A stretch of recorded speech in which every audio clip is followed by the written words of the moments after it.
Hi, I'm Brayden.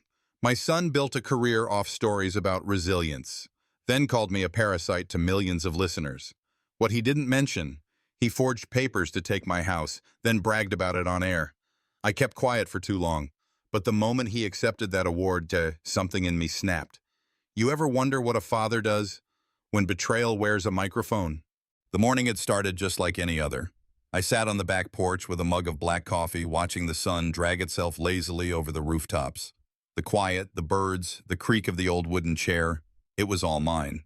Retirement had its downsides, but these small routines made it tolerable. I had earned this peace. Then came the email. It was from Rick Monroe, a guy I hadn't heard from in years. Subject line, "Have you heard this yet?" I clicked the link, not expecting anything important, just curious. The page loaded a familiar face, my son Ethan staring confidently into the camera on his podcast live stream. Today's episode, he said, is about cutting ties with people who drain you. I smiled faintly. Ethan always had a flair for dramatics.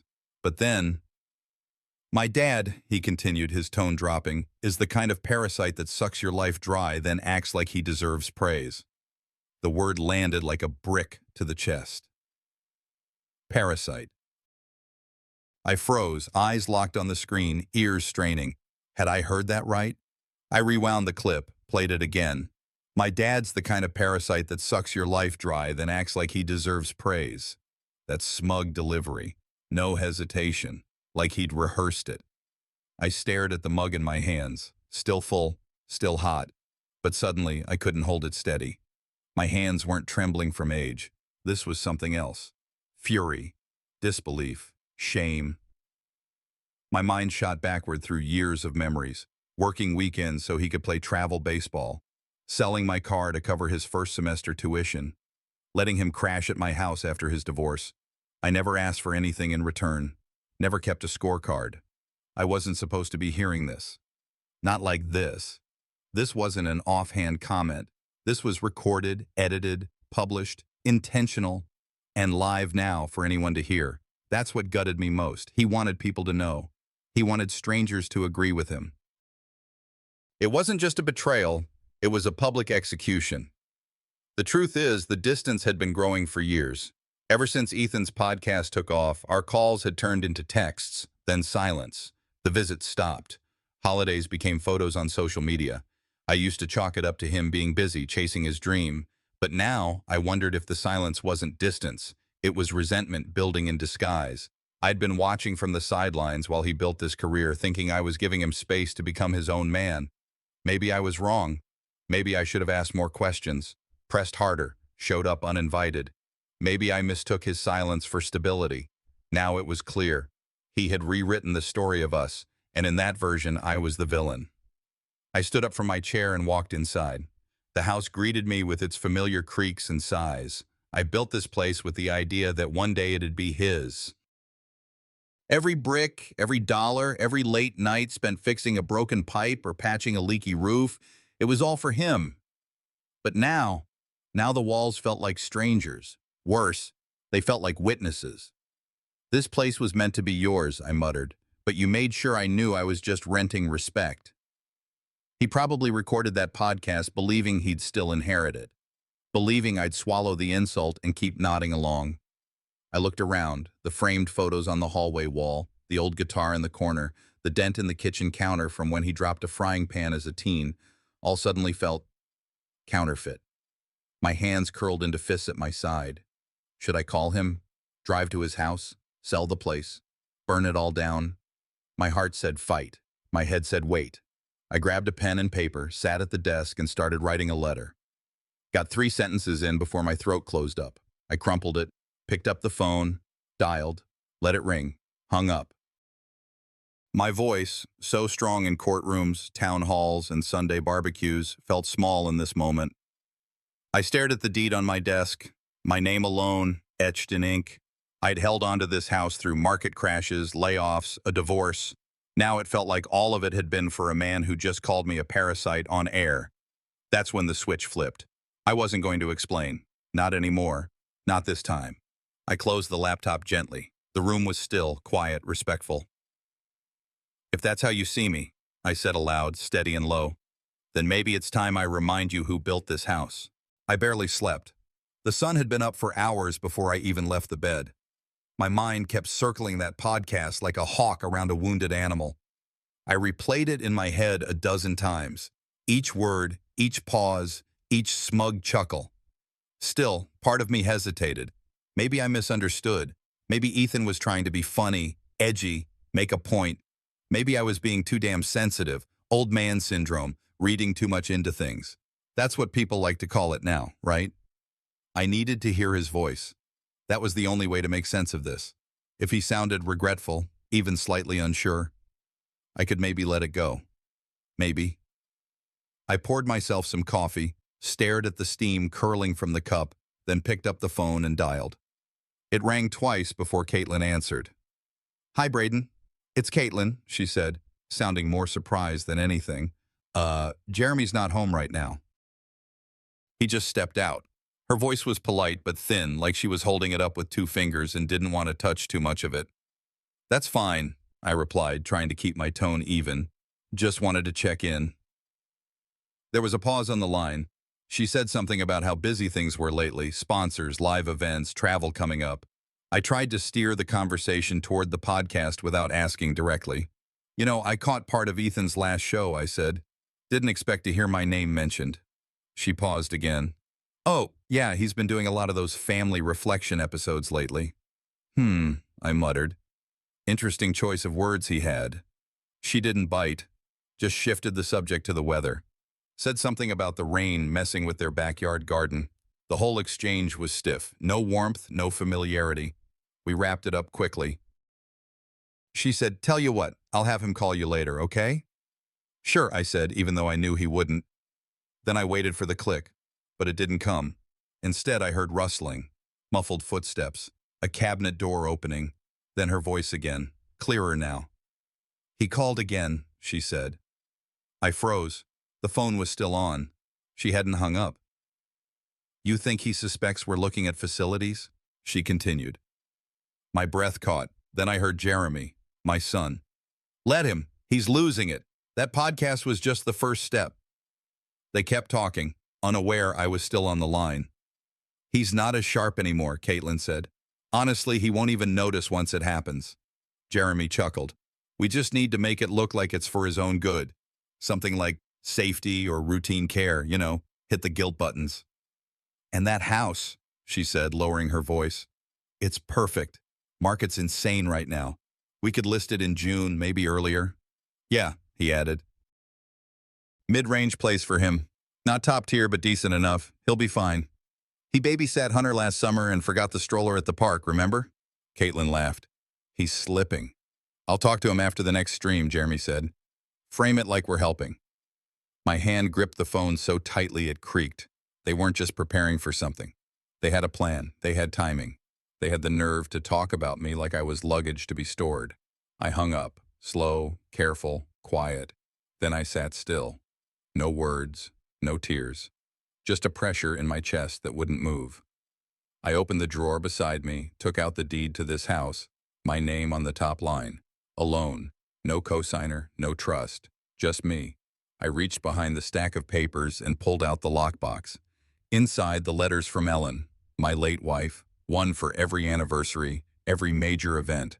The last one she'd written before she passed had 5 words scrawled at the bottom in blue ink. "Protect what we built. Always." That echo hit harder than any podcast or phone call ever could. I looked around the room. Pictures on the wall. My grandson's crayon art still pinned to the fridge. The smell of pine from the old wood shelves. This place had a soul, and they wanted to sell it like a used car. I turned toward the hallway and walked slowly to the living room. On the wall, next to the TV, hung the last full family photo we'd taken. Thanksgiving, 5 years ago. Jeremy had his hand on my shoulder in that picture. Caitlin's smile was wide and tight. Ethan's arm was around his son. I stared at it. Then I reached up, slid the frame off the hook, and turned it over. The back was dusty, but the drawer nearby opened easy. I laid the photo in it face down. That was the moment I stopped being his father and started being his reckoning. The sun was settling low, soft light painting long streaks across the hardwood floor, when a knock came at the door. Not loud, not urgent, but enough to unsettle me. I opened it to find Red standing there. Red from 2 doors down. Used to mow his lawn every Tuesday, never missed a week, even after his hip surgery. Good man. He looked over my shoulder, then at me. You all right, Brayden? I nodded, cautious. Fine. He shifted his weight. You seen the changes around back? Looked like someone moved stuff near your shed. Thought maybe it was you. I didn't answer. Didn't need to. Red gave a small nod, eyes flicking toward the living room. It's none of my business. Just figured you should know. And with that, he turned, heading back down the porch steps. Inside, I stood still. Something felt wrong. Not just wrong, replaced. As if the air wasn't mine to breathe anymore. Later that afternoon, as the silence pressed in, I heard soft steps, too light to be an adult's. Cass, my grandson, peeked into my study. His face was pale, his hands clutching a wrinkled envelope. Grandpa, he whispered, are you still going to live here after the podcast? That stopped me cold. He wasn't supposed to carry this weight, not at his age. I reached out, pulled him close. Don't worry, buddy. Everything's going to make sense soon. But the truth sat like gravel in my throat. He already knew things weren't right. He felt the shift, the way kids always do before adults admit it. He looked up. Mom said the house might need new owners soon. His voice cracked like ice. I didn't have an answer that wouldn't break more pieces of him. After he left, I went to the safe. The lock clicked open with the familiar resistance of age. Inside, Ellen's letters lay neatly bundled. Her handwriting always calmed me, steady, no flourish, all truth. But beneath the bundle, something else caught my eye. A folder. It wasn't mine. Inside, a draft of a will. Typed. Legal language. Cold. My name was gone. Brex was there. I read it once, then again. My chest felt like it was being squeezed by a vice. This wasn't rumor, wasn't suspicion. It was a paper trail that erased me, on record, filed, notarized. He took what I built and handed it to himself. I called Breck, straight to voicemail. I emailed him, got an auto reply. Currently traveling for podcast tour, limited access. I laughed, low, bitter. Not because it was funny, because it was all so predictable. You rewrote me out of my own story, I whispered to no one. The next day, after too much coffee and not enough rest, I found myself remembering the foundation of this place. Teaching Breck how to use a hammer, the way his tiny arms trembled holding it, he bent the first nail so badly it split the wood. We laughed so hard I forgot the pain in my wrist. I thought about the long nights, stacking boxes, cutting coupons, skipping dentist visits so his tuition check wouldn't bounce. Ellen once said, "This house will outlive us, Brayden. It'll carry our fingerprints in every beam." And I believed her. Now someone else wanted to scrub them clean. I couldn't let that happen. That afternoon, I drove to the studio. A glass front, fake plants in the window, polished concrete floors inside. I knocked. Waited. No answer. I knocked again, louder. Finally, the door opened just a crack. A young woman I recognized, Ellery. His assistant, always looked like she was about to remind someone of their unpaid invoice. "He's not available," she said, eyes flat. I didn't argue. I reached into my coat, pulled out the printed copy of the will, folded once. I slid it under the door, slow and deliberate. "You tell him," I said quietly. "He knows what this means." I turned, walked back to my truck, jaw tight. Back home, the house was dark except for the glow of the fireplace. I sat in the armchair, the one Ellen always used for knitting. In my hand was her photo, the one from our 30th anniversary. I looked at her for a long while. She looked back with that same quiet strength. I placed the frame face down on the mantel. Then, in the hush that followed, I said out loud, more to myself than to anyone, "I won't disappear quietly." The envelope sat on my desk for 2 days before I opened it again. Even knowing what was inside, I kept hoping maybe I read it wrong the first time. Maybe it was a draft from years ago. Maybe Breck changed his mind. I told myself a lot of maybes, but when the invitation came in the mail, "Join us for a special podcast celebration," I knew exactly what it was. A victory lap. His, not mine. a celebration of everything he built on the bones of what I gave him. The card had that glossy kind of paper you only use when you're trying to impress someone who never asked to be impressed. It even had little gold foil letters around the edge. My name wasn't mentioned, just his. I stood at the kitchen counter holding it, and for a second I nearly tore it up. But something in me said, no, go, be there. Let them look you in the eye when they try to pretend you don't exist. That night, I pulled out the only suit I had left that still fit. Navy blue, a little tight in the shoulders now. I tucked Ellen's scarf into the collar. She'd worn it the night we renewed our vows. I remember the way her hands shook folding it that morning, and how she smiled like she knew something I didn't. The drive over was quiet. The closer I got to the event hall, the more my palms sweat. I couldn't tell if I was scared, angry, or both. The line of parked cars stretched around the block. People poured in dressed like they were going to the Emmys. For a podcast, I stepped inside. The air was thick with cologne, laughter, clinking glasses.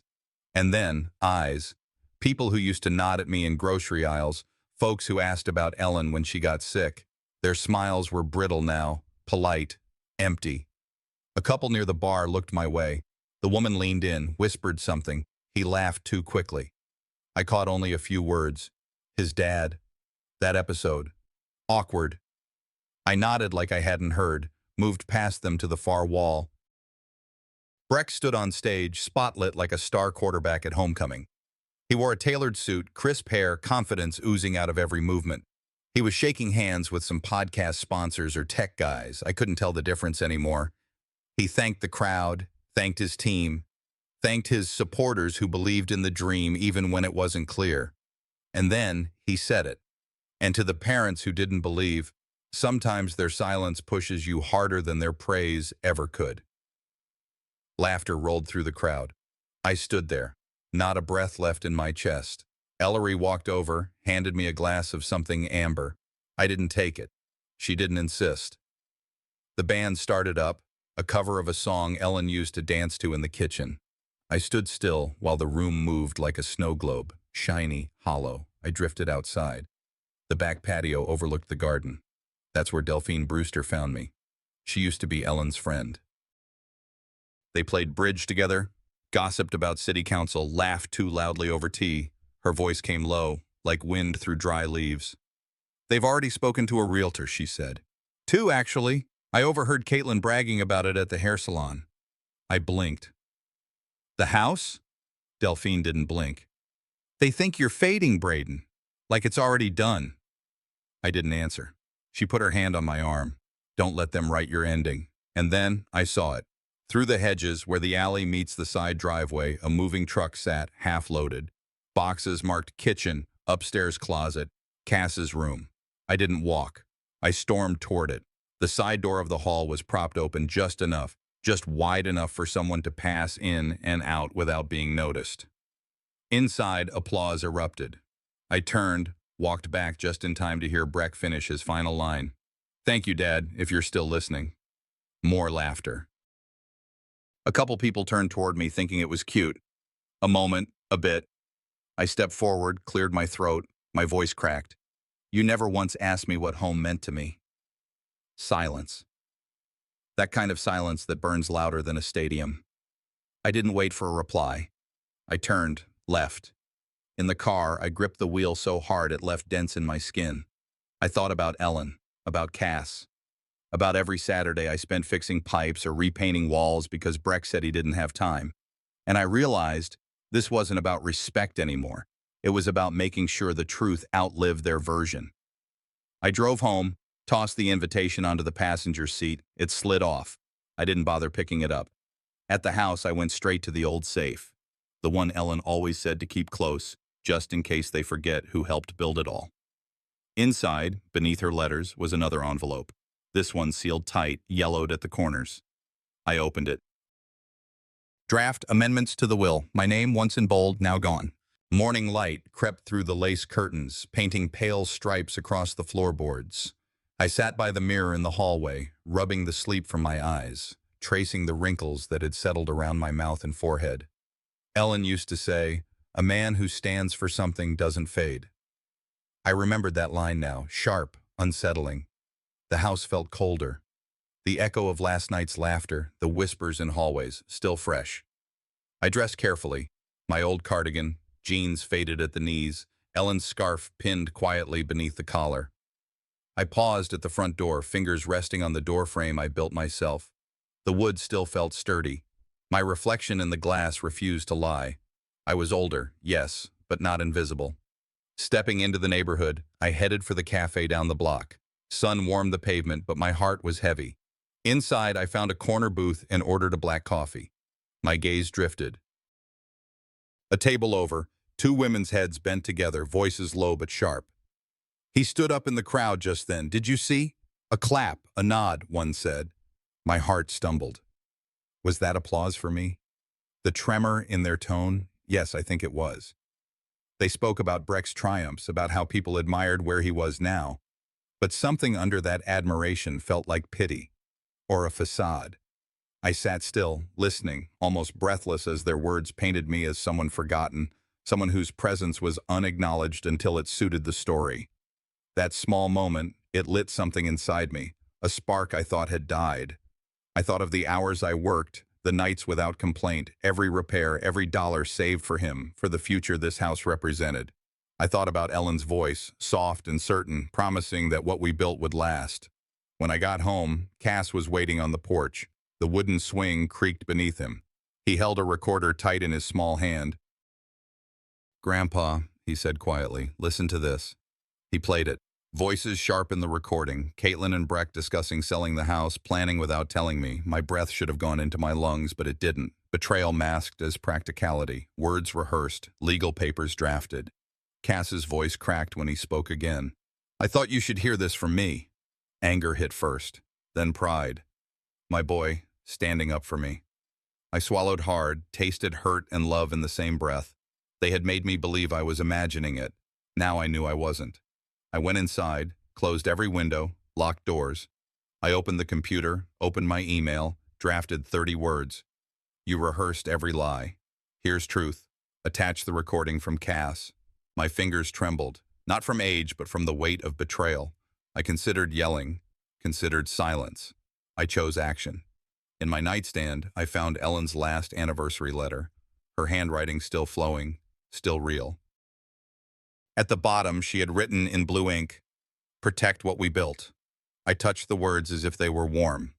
Afternoon sun streamed in windows. Shadows grew long. On the doorstep, a large brown envelope waited, no name on it. I knelt, picked it up, slid it open. Inside, a real estate contract. An appraisal sheet. The house valued nearly double what I'd believed. At the bottom, a signature.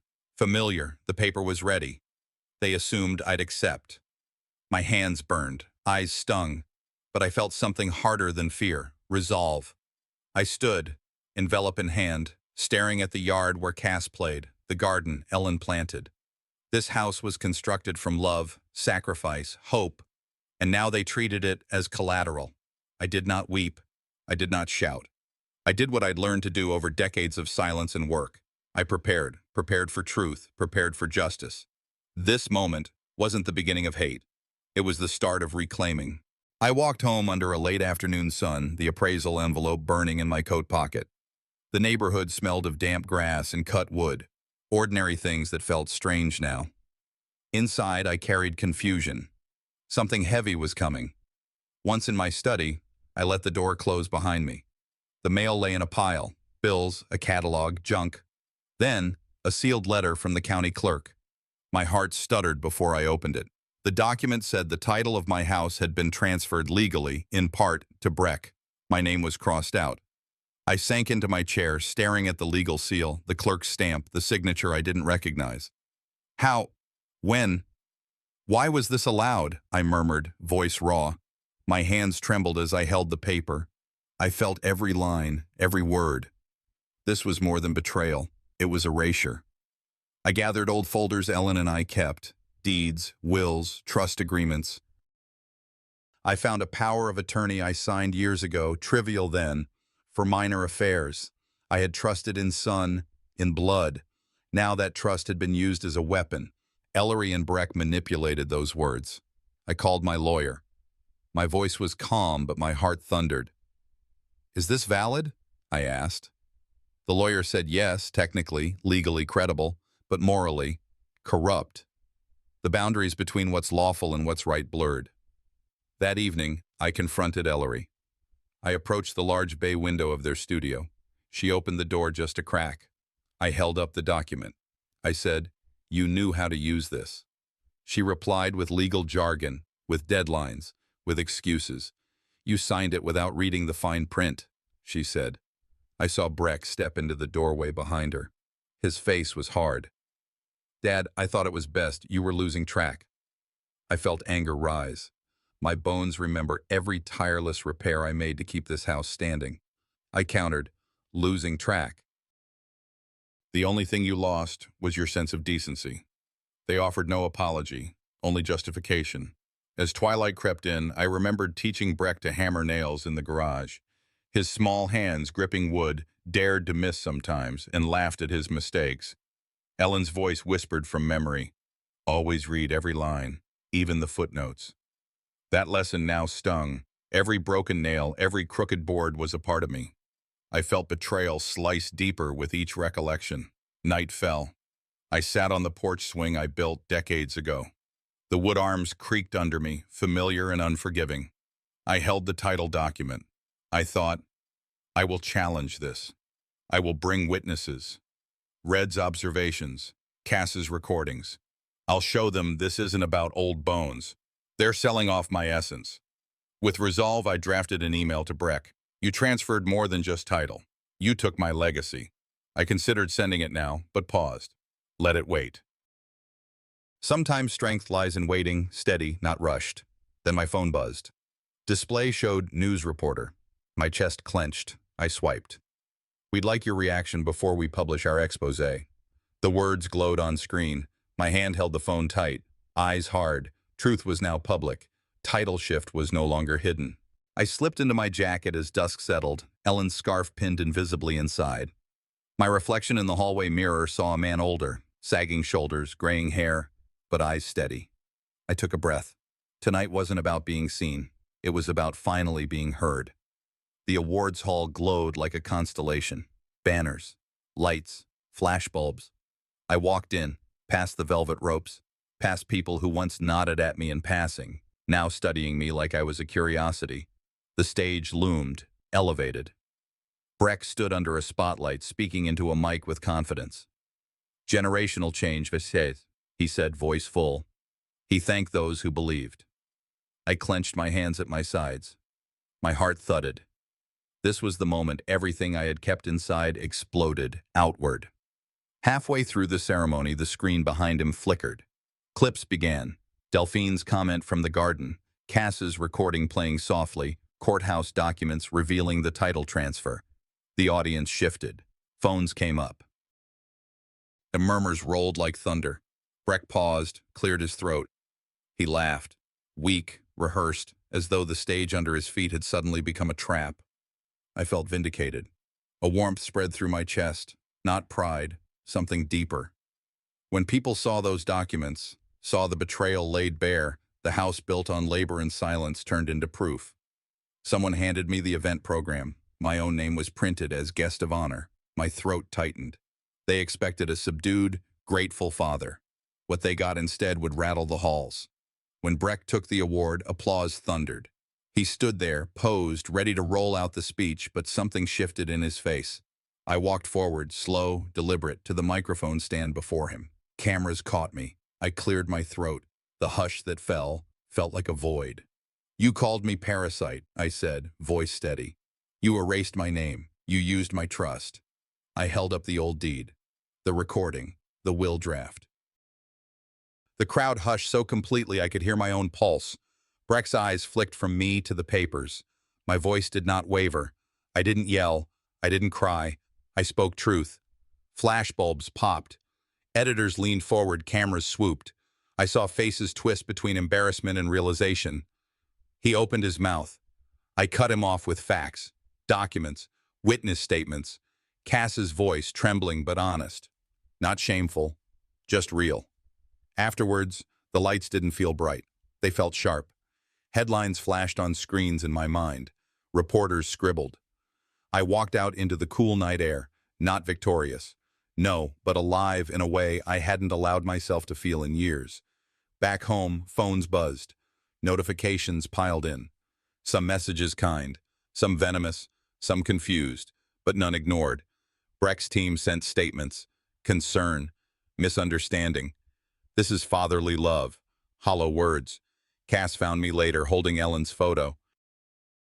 "Grandpa, you did something real tonight." I nodded. I placed the photo down on the mantel, my hands steady. Then at midnight, just as the house quieted, I found an envelope slipped under the door. No return address. Heart pounding, I opened it. Inside, a USB drive. The label read "Full Truth." I held it in the dark. I came home just as the sky was bruising into dusk. The awards night had left me hollow, echoes of applause still vibrating in my chest. I stepped through the door, mail piled beside the mat. Bills, catalogs, envelopes, until one caught my eye. Plain, no return address. Inside, a note. Handwritten. "You fought for every plank and beam of this house. I erased your name. I'm sorry is not enough." I set it down beside Ellen's photo. The handwriting, no doubt. My chest heaved with anger and grief. This was no longer about stage whispers or legal drafts. This was admission. Later, I set up the camera in the living room, lights muted. I looked into the lens. "You called me parasite," I said, voice low, steady. "But the one who leeches off truth is the real parasite." I held up the deed, the will draft, Cass's recording, the note. I spoke plainly, no flourish. Names, dates, facts, misuse of legal forms, misrepresentations. The audience watching live, some wept, others gasped. I didn't shout, I didn't break, I simply let truth do its work. That evening, I met with my lawyer. Contract after contract lay open on his desk, one filed under power of attorney, signatures made while I was fading. Ellery had signed, used early symptoms, no evaluation. We found fraud, misrepresentation. I prepared documents, I filed notice. The house cannot be sold until court reviews the issue. The legal weight shifted. Truth had teeth. Memory pulled me backward. To days when Ellen and I measured floorboards together, painted walls by hand, trimmed hedges after dinner in the twilight. I remember Breck planting a sapling by the garden gate. He said one day, "This place will be ours." Ellen said, "Legacy isn't what they take away, it's what remains when you move on." Those memories stung but strengthened me. News outlets reported the live stream. Local reporters showed up on my porch. "Father of podcaster demands justice. Title dispute sparks outrage." Breck released statements. "Emotional, confused," he said. I uploaded public records, title transfer documents, Cass's recording, power of attorney misuse. Read, Delphine offering witness support. Crowd sentiment shifted. People who ignored me now asked questions. Night deepened, wind tickled the porch. I stood under the porch light, note in hand. Dawn wouldn't bring peace, but it would bring reckoning. Tomorrow the courtroom would decide if they erase me or if I reclaim everything they tried to take. We walked into the courthouse just after 8. The morning sun cast long shadows behind us. Me, Red, Delphine. Breck was already seated at the front, his lawyer whispering something. He looked back once, didn't hold my gaze. His shoulders stiff, eyes worn. Not defiant anymore, just tired. The judge read the ruling plainly. The transfer of title was found to be fraudulent. Ownership is hereby returned to Brayden. There it was, just words. But they unraveled months of silence, lies, legal knots. I didn't smile, didn't fist the air. I just closed my eyes for a second.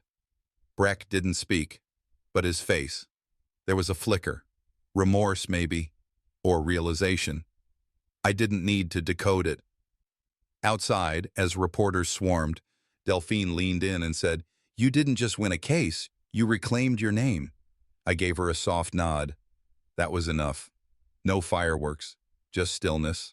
Finally. A few days later, Breck released a podcast.